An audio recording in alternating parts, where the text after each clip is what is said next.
Now please join me in welcoming Claudia Chan, interviewing a woman who almost needs no introduction, author, activist, actress, Marlo Thomas.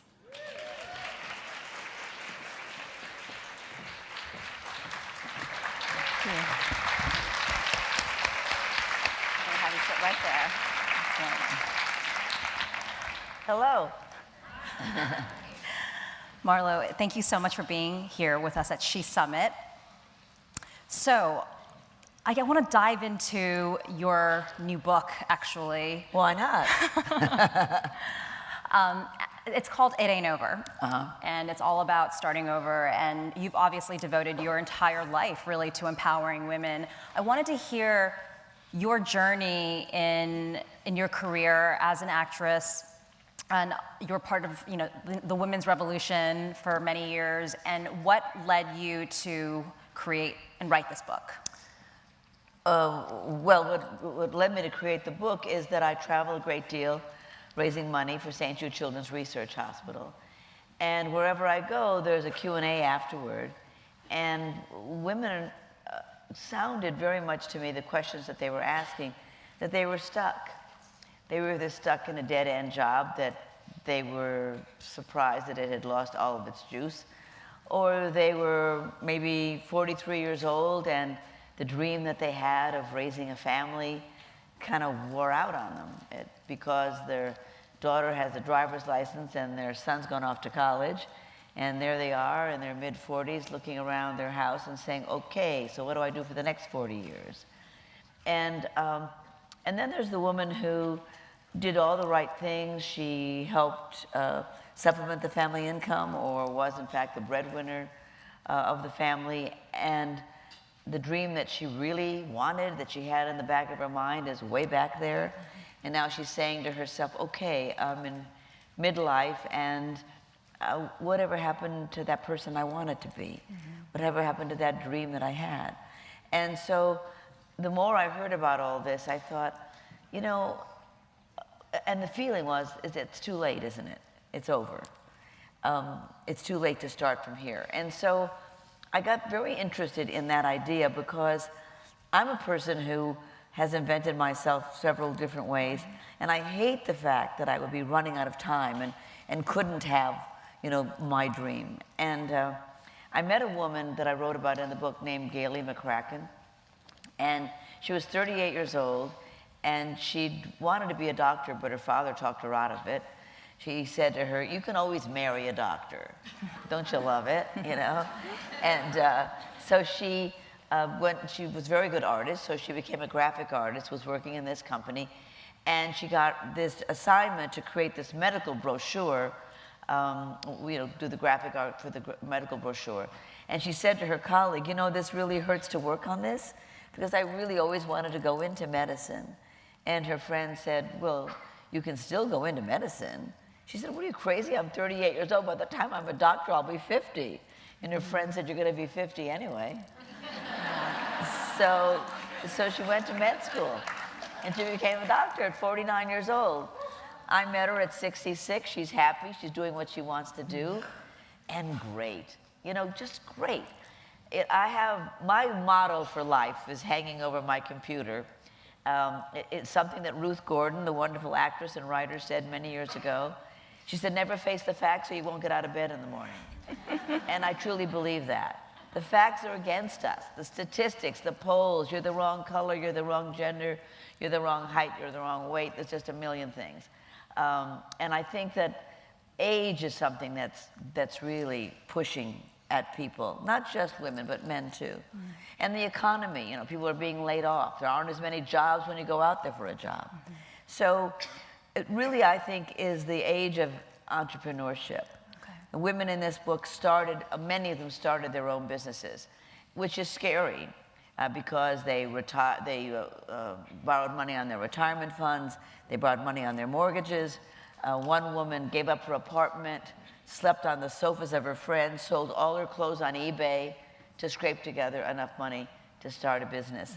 And another thing that I thought was very interesting about these women, and I think it's something that as women we don't really value the things that we already know how to do, the gifts that we have, the talents that we have. One woman in the book was in her 30s, and she had 3 kids. Her husband was in his 30s. He died of a heart attack, quite unexpectedly, of course. And she certainly wasn't thinking about working outside the home. She had these little kids that she was running after, and all of a sudden now she's there and doesn't have a job. And her friend said to her, well, you know, why don't you sell some of that jewelry you make that you're always giving all of us as gifts? And she said, do you think anybody would buy that? And she said, try it. So she stayed up night after night when her kids were asleep, and she made, you know, earrings and nose rings and necklaces and ankle bracelets and everything you could imagine. She took them to some local stores and sold them. Then went on eBay, then went on Etsy. And one of the great things about the web is you don't even have to pay rent on a storefront. And she started this company, and now she actually has a store. But the idea that something that we love, that we already do, could become our new career, our new livelihood. One woman in the book was gluten intolerant, and so she started making gluten-free cookies and breads and cupcakes and so forth.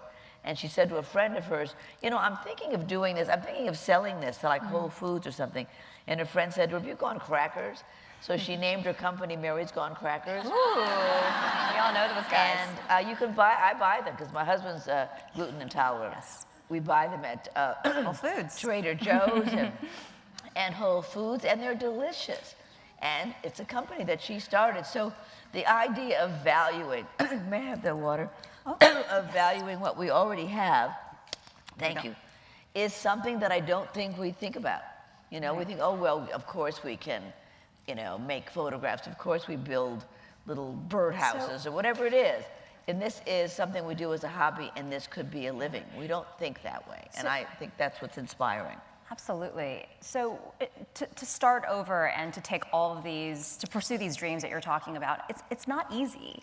It takes a lot of confidence and a lot of support. Right. What have you seen that these women have done to really help them get through those humps and obstacles and getting things off the ground and sticking to it? Perseverance is really difficult. Well, I think what I've learned from speaking to these women is that it's okay to dream big, but you got to work small. Because, you know, we think, oh, I'm going to start a business. You know, you don't become McDonald's overnight. So, you know, how are you going to start the business? And one of the things that it does take steps. If you want to go into another field, you may need to learn a new skill set. You may need to go to class. You may need to take a class to get better at this. If you want to go in the restaurant business, you have to take a restaurant managing class. Something that you start to learn more about. Another thing is maybe you want to become an intern somewhere. You know, we always think of interns as the young people in offices, but you can also be an older person in an office and be an intern. Everybody's thrilled to hire you for nothing. So there you can go and work, and you can learn something. And we talked earlier about asking for help. Yes. And that's not an easy thing to do. And you were saying it's one of the reasons why you've been able to reinvent yourself and take I don't mind asking for help. I believe that I'm one of my resources, but I have other resources, and I always ask people for help. There's a saying in Hollywood, it's not who you know, it's who you get to know. If you don't know somebody, then ask somebody else to introduce you to that person that you want to get information from. Make a call, you know, to another person and say, can I just sit down and talk to you about this field? I know a lot of young actors and young actor producers call me to, you know, what I meet with them for 15 minutes or so. And as often as I can, I do, because I think it's important. You know, I can't mentor the world, but I can certainly sit down and talk to somebody for 15 minutes or do it by email, answer their questions, because everybody deserves a chance at getting some information. I think it's really important to go after the information, and I think women are good at that. You know, my husband won't even, you know, we'll go around and around for 2 hours trying to find some place. He'll never ask for directions. Yes, you know, but my husband too. If I'm with my girlfriends and we've just missed one corner, we right away make a phone call. Where are we? We're lost. We don't know where we are. You know, we're good at that. We're good at that, and we're good at talking to each other. You know, a girlfriend of mine's husband was unfaithful to her. And she had 3 kids, and she was very brokenhearted, completely brokenhearted. And she called me about it and cried about it. And I said, look, my phone is on. Call me anytime you can't get through the night. So she called me about 2 o'clock in the morning one evening, and I said, let me go downstairs. And I said, I do want to wake up Phil. And I climbed out of bed and went downstairs, made myself a cup of tea while we talked, because I knew this was going to be a long conversation. So I had my cookies and my tea, and I'm listening, and we're talking. Finally, about an hour later, I climbed back in bed, and Phil said, who was that? I said, that was my friend. Her husband cheated on her, and she's really, really up. She's going through a really bad time. He said, God, you women are fantastic. I don't know one guy who would call me in the middle of the night and talk to me about the fact that he just say she died, He never say she cheated on him. She died. She went home and she died.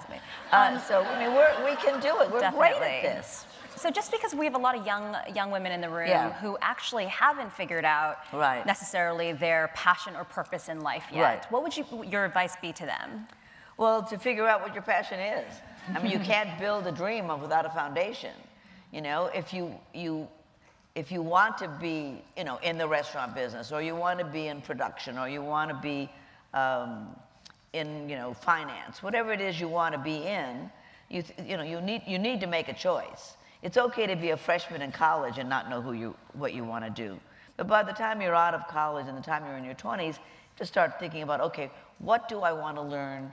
Who do I want to talk to? Where do I want to start? Because you can't, it's in the doing. Lee Strasberg is a great acting teacher, and he was my teacher.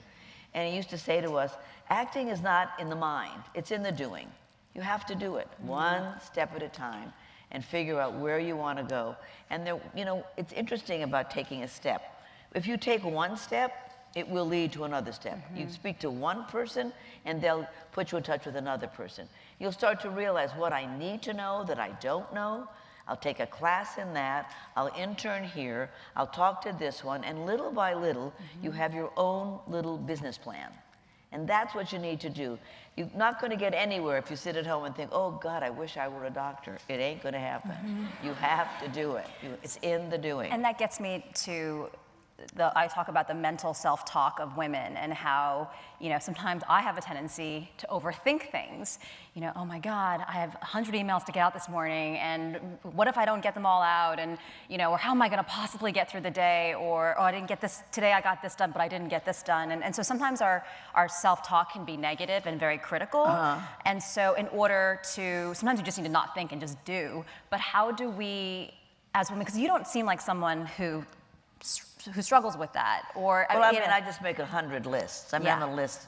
Before I go to bed, I make a list, and I put the list by the bed because I know within 11 minutes I'm going to think of 3 more things. So I keep adding to my list. So by the time I get up in the morning, I've got 23 things I'm going to do. But at least I did it the night before, because if I do it in the morning, I'll be hysterical. So I do it at night, and then in the morning I look at it and think, these are the things I have to get done today. I can't do all 27 of them, but I can see right away, which 12 have got to get done. And so I do those first. And always do the hardest one first. Don't save the hardest one for last. Get it over with, because it'll just kill you all day long. But I think, again, it's in the doing. And we all say that to ourselves, oh my God, I'll never be able to do it, But I think that you can do it. You just have to have a plan, to have a business plan. You also have to look in the mirror in the morning often and say, hey, you know what? I'm good enough. I am good enough. Because there's so much on us to be better, prettier, thinner, whatever. Be more accomplished, get more done in a day, be a better mom, be a better wife, be a better this, be a better that. At some point, when you've done your best, you have to be able to say to yourself, I am good enough. If you don't give yourself that kind of positive affirmation, you're just always bullying yourself. And I think women really do. We really do bully ourselves. And, I had to have a good partner in life. That's such a huge piece. When my husband and I got married, our pastor actually said to us, you two are the most important relationship you're going to have in your life, because when you go out there to be successful in your careers and having a family, your relationship needs to be really strong. And so you've been married now for 34 years to Phil, and in terms of, and you're so independent, and you've created, continue to reinvent yourself. You've got your marlothomas.com platform. You've got the books. You've got driving feminism and the revolution, and it seems like you have a really healthy, supportive relationship. And was wondering if there was any advice, because that's for how do we women sometimes really optimize or create that space for our relationships to really support each other at home. I think the most important thing is to be very clear about what you want. I think one of the things that we women all have problems with or have trouble with is saying just right out, I need this. I must have this. I insist. It's very hard to do that for us. Men do it easily. I have to go there and I must do this and I do. We don't. We think, well, is that okay to do that? One of the women that I interviewed told me that when she started to try to get some computer skills, she was in her 40s and she was embarrassed that she really wasn't good on the computer, and she had teenage kids. And they teased her about it. Oh, mom's going to be a techie now. And the kids and her husband kind of mocked her about all of a sudden becoming a techie. And I said to her, this is what you have to do. If the people you live with love you, and I assume they do, then you have to look them in the eye. If they ever make fun or mock you for any of your dreams, look them in the eye and say, I need this. I need this. Nobody can turn away when you say, I need it. You need it, end of case. Next discussion. That's it.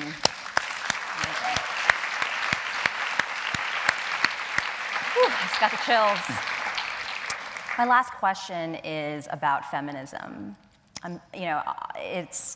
It's a word that many are scared of, and at the same time, there's a lot of conversation around it. How do you define feminism? I think it's just a humanism. It's equality for both sexes, and it benefits both sexes. As Gloria always says, if you think you liked a submissive woman, wait till you try a cooperative one. Which is a nice way of putting it. Gloria always puts everything fantastically. I used to say when I didn't want to get married that marriage was like sticking a vacuum cleaner in your ear because it sucked out all your energy and ambition. Gloria just simply said, I can't mate in captivity. But I am a feminist. I can't imagine not being a feminist. I try to masquerade as a reformer, but I'm really a revolutionary and a radical feminist. And I believe that, that we have inherited the earth together. That's what Free to Be You and Me was all about. Thank you. And I think what really, really turned me into a feminist, when I did That Girl, and I was the producer and a big shot and all that stuff as a young girl, I didn't see that I couldn't have what I wanted because I was an aggressive young girl, ambitious and aggressive. And then, and of course, those were dirty words at the time, and you may find that every now and then somebody uses, well, she's very ambitious. Really? What's bad about that? But anyway, but I started receiving mail once I started on television, and the mail was shocking because I wasn't just getting letters that said, I love your flip, and all that stuff. It was saying things like, I'm 16 years old, I'm pregnant, I can't tell my father, and I don't know where to go. I'm 22 years old, I have 2 children, no money, and my husband beats me up. I don't know where to go. And first of all, I was floored that I would get such mail. I mean, I was doing a comedy show. I had no idea why I was getting this mail, except later I realized it was the only single female on television, and so they thought I was their friend, and so they asked me these questions. And then when my assistants and I, they called them secretaries in those days, we went out to try to find places where these young women could go in the different cities where the mail came from. And there wasn't any place for them to go. There was no place to go for safety or reproductive information, legal aid. There was no place, no place. This is before reproductive freedom and all of it, of domestic violence. We didn't even have words. We didn't have words for this yet. And that politicized me. That turned me into a feminist. I thought, oh, well, wait a minute. I mean, I can't be in this world alone as a producer and getting along, and that all these other women are having this kind of problem. And that's when I met Gloria, and we formed the Ms. Foundation, and my life completely changed. But I think that's other women, I think, radicalize us. When we see a woman who's running from her home with only the clothes on her back, you know, it's interesting. One of the women in the book that I interviewed was a victim of domestic violence, and I never really thought about this before. But when a woman runs away from home, from a dangerous home, the only thing she takes with her is her kids. Just the clothes on her back, the clothes on her kids' back, and she goes. And another woman in the book was a woman who knew a friend who ran away from home, and a dangerous home. And she started a company, she had a clothing company, and she started a division of her company making clothes to give to women who'd run away from home. So all the ways in which we can help each other. Yes. I mean, that woman was politicized by her friend. And I think that we are always, in our helping of other women, I think that radicalizes us, that feminizes, makes us feminists. And we're better off for it. It's what we've always done as girlfriends, but we do it now as in the name of feminism to help other women up. Because I really do believe that that is a responsibility of women. We are our tribe, and we need to help each other. Marlo, thank you. Oh my God, amazing. Everyone, Marlo Thomas, thank you. Amazing.